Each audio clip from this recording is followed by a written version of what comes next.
Utah has a seasonal workforce where the winter comes in, which introduces work for some people, but causes a disruption to other people's employment, such as construction has difficulty working in the winter seasons, but the ski season opens up.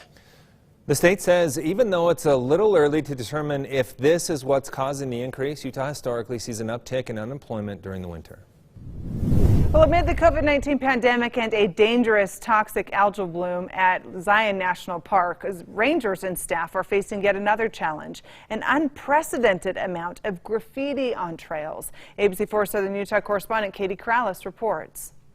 It's another major concern park officials are trying to get ahead of in a situation they call a perfect storm. Under COVID-19 restrictions, many people may see the National Park Service as their only outlet. Thousands of new visitors have flooded Zion. Some of them don't necessarily appreciate and understand the ethics when it comes to preserving and protecting our public lands, and in particular our national parks.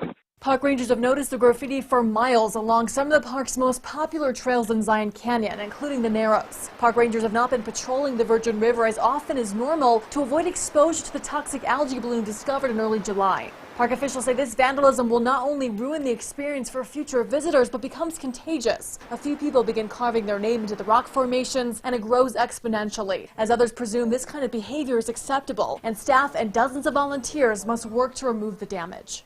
We accelerate the erosion process of necessity to remove it. We actually remove the surface of the rock down to the point where it gets below the name that's been etched or painted. As a sanctuary of national and cultural resources, Zion is the fourth most visited park in the nation. Rangers are asking visitors to leave the park in its natural state for others to enjoy and practice leave no trace ethics. Katie Corrales, ABC4 News.